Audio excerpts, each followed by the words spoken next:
I parked my truck in front of the station house just after 9 a.m. on a Wednesday. I stepped out of the truck, grabbed the revolver I'd never fired at another human, and put it back in my holster. It was uncomfortable to drive with it on my hip. I grabbed the coffee thermos I'd used every day since I'd been elected sheriff of our sleepy little town 6 years earlier. I'd been re-elected 2 years ago, after my first 4-year term had ended. But when you're running unopposed, there's not much drama in it. I hoped I could keep my track record of not using my gun going. The thermos? Well, I'd have to replace it sooner rather than later. I stepped through the door of the little station house, located conveniently right on the main drag, and waved to Deputy Donnie, who handled dispatch most of the time. "Morning, Sheriff," Donnie said. "How'd you sleep?" I glowered at him, and he chuckled. I'd been sleeping in a highway motel outside of town ever since my house had been flooded a month earlier. The whole town, which some genius had built right next to a river, had been flooded, and there just weren't enough contractors to go around. So much for the benefits of being sheriff. I couldn't even expedite the work on my house. "Much longer on that damn bed, and I'm not gonna be so chipper in the mornings," I said, walking past the front desk to get to my office. "This is chipper?" Donnie said, smiling. The toilet flushed in the bathroom at the back of the wood-paneled station house, and out stepped Deputy Hanks. "Hey, Sheriff," he said. I grunted in reply. Sheriff?" Hanks said. "I wouldn't get too comfortable. I just got a call from Garrity. He's out at the widow Lenore's place. Says he wants you to come out immediately. Says something's wrong." He asked for me specifically? I said. "He sure did. Of course, you know how he feels about me, and, well, Donnie can't leave." Garrity ran the town's only contracting business, and he was a pain in my ass.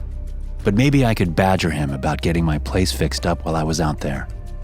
"Fine," I said, turning around and heading out the front door.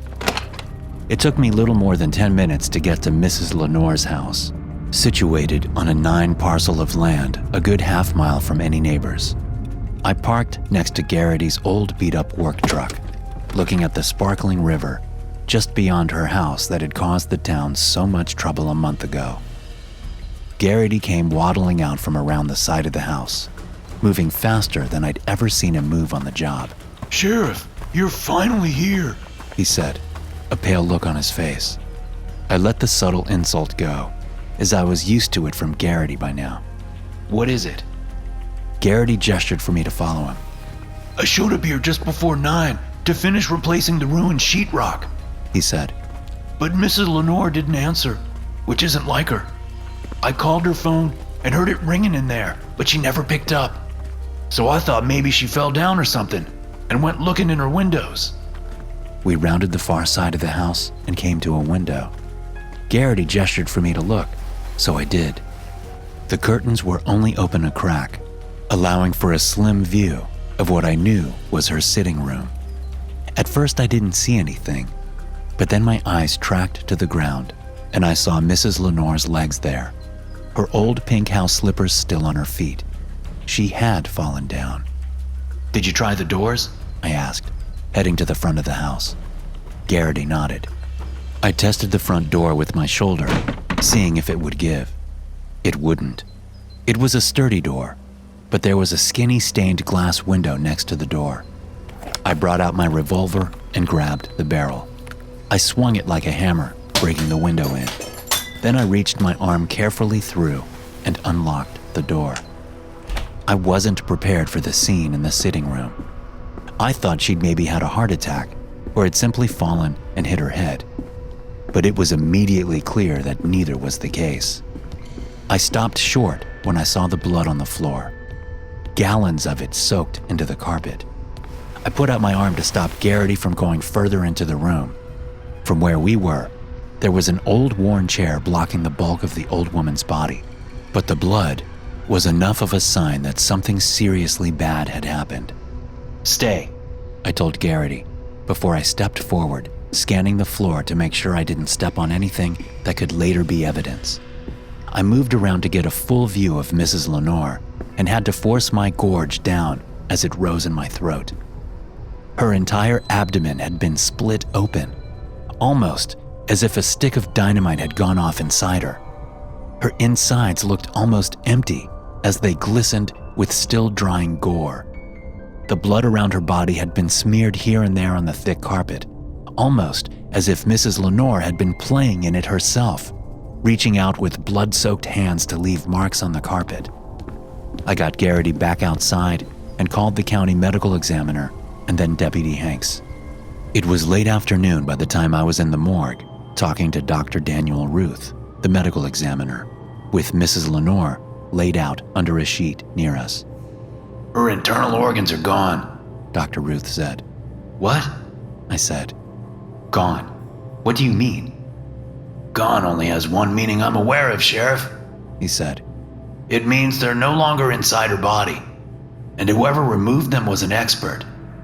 They used a tool like none I've ever seen before. It's almost as if the organs weren't just cut out, they were… I don't know. I just don't know. There's no tool I can think of that can leave behind essentially no marks inside the body. You think it was a person? I asked. What about the wounds on her abdomen? Was she cut open like that? It's more like she was torn open, Dr. Ruth said. If I didn't know better, I'd say she ate so much she exploded. But that's clearly not the case. She was a small woman, and someone would have noticed if she'd been putting on that much weight. But the stretch marks on her skin? He trailed off, shaking his head. I left there with more questions than I had when I arrived. I was nearly back to the station when I got a call over the radio from Donnie. We got another one, Donnie said, sounding not at all like his usual self. Where? I asked. I arrived at Jerry Lippman's house 8 minutes after I got the call from Donnie. Lippman's wife, Sharon, was out on her porch crying. Beyond their house, I could see the river through the lush trees. Where is he? I asked Sharon. She just pointed into the house. I ran inside and, after some searching, found Lippman in the basement. It looked as if he'd been working on clearing out all the mud and debris that had come in from the flood, because there was a shovel nearby and a 5-gallon bucket half full of damp dirt. His abdomen was wide open, the bottom of his ribcage flaring out as if it had been wrenched up. There was blood all over the dirty floor and smears similar to the ones I'd seen at Lenore's house. I got up as close to him as I could and looked inside. There were no organs that I could see in there. None at all. I headed back upstairs and grabbed Sharon by the shoulders. What happened? I asked. Did you see anyone? Still bawling, Sharon shook her head. I just came home She managed between sobs. and found him like that. I don't know what happened. I don't know. She leaned forward, and I embraced her, letting her cry on my shoulder. We repeated the whole process again. Hanks and I stood outside while Dr. Ruth and his assistant did their thing. The sun was getting low, reflecting off the river as it flowed past behind the house, now back to its normal levels. I looked at it as I thought. Were you in town when the river flooded? I asked Hanks. Of course. Hanks said. He lived in town after all. I know you weren't. Lucky for you. I had been on my once-yearly deep-sea fishing trip down in Florida when the flooding had happened. I came back to a half-destroyed house 2 days after the river had gone back down. Yeah, I said. lucky me. Why do you ask? Because both of the victims in town live close to the river. It's probably nothing, but I'm trying to think of any and all similarities. All right, Hank said. here's what we have so far. One was a man, and one a woman. Both lived close to the river. One was old, the other middle-aged. Both were killed in the same manner, obviously. What else? Both were small people, I said. In fact, they were about the same size, wouldn't you say? Yeah? Hank said. I suppose they were. Lippman had always been pretty small for a man. Very small, I said. Maybe that's how the guy chooses them, so they can't fight back? Maybe. But Sharon's also a small lady. Why not go after her? She was at work, I said. A minivan pulled up and parked behind the official vehicles crowding the dirt driveway. I watched as Sharon's sister, Linda, got out of the driver's seat and ran to her sister, who was sitting on the porch with her friend Beth, who I'd called after contacting Hanks and Dr. Ruth. The three women came over to us. We're going to take her over to my place, Linda told me. That's fine, I said. Thank you. I'm so sorry, Sharon. Sharon nodded and tried a polite smile before they all turned to head over to the minivan. I looked over at the river again, thinking. A scream cut the air, and I jerked my head back, looking at the three women. Sharon had her back to me. It looked like she was doubled over, gripping her stomach. I ran over and moved around in front of her as the two other women began screaming. Sharon's stomach was suddenly swollen to 5 times its normal size. The buttons down the front of her blue blouse popped off from the force of the expanding flesh underneath. Her shirt came open, revealing her stretching skin. Her eyes were wide with pain and terror. I heard the skin and cartilage tearing a split second before I saw evidence of it. Whatever was swelling inside her was pushing up against the bottom of her ribcage, causing it to crack. Sharon opened her mouth to scream, but nothing came out. The sounds of cracking bones and ripping skin could be heard over the screams of the other two women as Sharon's abdomen erupted in a fountain of gore. She fell down on the grass as the other two women moved quickly away, still screaming. One of the bloody organs that had flown out of her when she'd exploded started moving, then another, and another. More movement came from inside Sharon's body as bloody blobs worked their way out. There were perhaps a dozen of them, about the size of softballs. They looked like amorphous blobs, lacking distinct features. Under the blood, I could see a cloudy gelatin-like substance similar to the body of a jellyfish. Amid that jelly substance, I could see little red veins. One of the blobs moved toward me, and I kicked it away with my boot, sending it skidding across the grass. It didn't try to come at me again. Instead, they all headed toward the river. What in God's name are those things? Hank said, his eyes wide and face drained of all color. I don't know, I said. But we can't let them get to the river. I stepped up to one nearest me and stomped on it with the heel of my boot, grinding it into the grass. It split apart like a particularly tough piece of jello.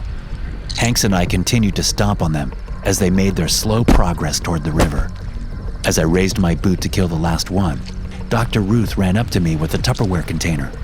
Wait, he said. We need to study these to find out how they're doing this. You saw what happened? I asked him, my boot still above the creeping creature. I did, he said. I came out when I heard screaming. I saw it all. My guess is these creatures get into the body and somehow feed off the organs. They trick the body into accepting them.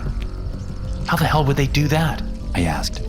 Chemicals, natural anesthetics. There are many ways. But how would these people not know something was wrong? How did Sharon not know? I don't know, which is why we need to study them, Dr. Ruth said. I looked up at the river again.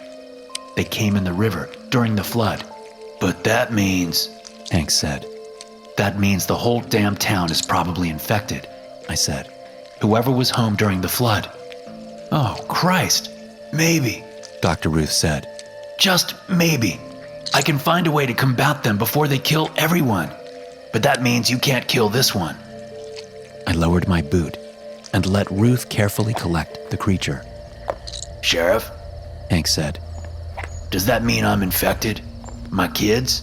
My wife? I don't know, Hanks. I don't know. But we're going to get some help here. We'll get some scientists and doctors here. We've got the best scientists in the world in this country. My phone rang. The caller ID telling me that it was Donnie back at the station. Sheriff? Donnie said, sounding out of breath. I've gotten calls about people bursting apart. There are things coming out of them, Sheriff. That's what people are saying.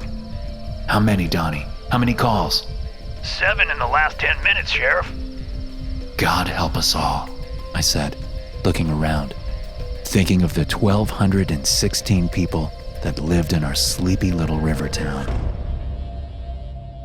SCP-751 is an amorphous parasite that feeds off the organs of humans and other mammals. The majority of SCP-751's mass consists of an unknown substance with a gelatin-like consistency, with red veins running through it. This parasite lives in damp environments such as freshwater bodies of water, swamps, rainforests, and sewers. It will leave these environments when in search of a host. SCP-751 begins its feeding process by settling on top of a sleeping host's stomach region and begins to enter through the skin by osmosis. Anesthetics in the parasite's veins mix with the host's blood, minimizing the chance of the host awakening during the process. Once within the host's body, SCP-751 comes to rest inside the stomach, quickly shaping itself to line the gastric walls. Over the course of the next 2 or 3 hours, SCP-751 adapts its own composition to closely match that of the host's stomach, maintaining digestive processes. When the host awakens, there is no evidence of any incident, causing the host to continue under its normal routine. SCP-751 will digest the host's stomach. It will then slowly expand to engulf and digest other organs in the host's body. It will adapt itself to mimic each of the host's organs in turn, maintaining all bodily functions and releasing immunosuppressant chemicals to prevent rejection by the host. The entire process takes approximately 1 month in a human host and longer in larger hosts. After its feeding period, SCP-751 reverts back to its original composition in a matter of minutes, causing it to swell to a size that the host's body cannot contain. The host's skin will stretch and then burst, releasing SCP-751. At this point, SCP-751 will reproduce, dividing into 10 to 20 smaller entities, which then move to the nearest damp area to grow in preparation for hunting their own hosts. Hey guys, thanks for listening. Be sure to subscribe to the podcast for more SCP stories like this one. You can also check out some more episodes from the SCP Experience podcast here. I'll see you in the next one.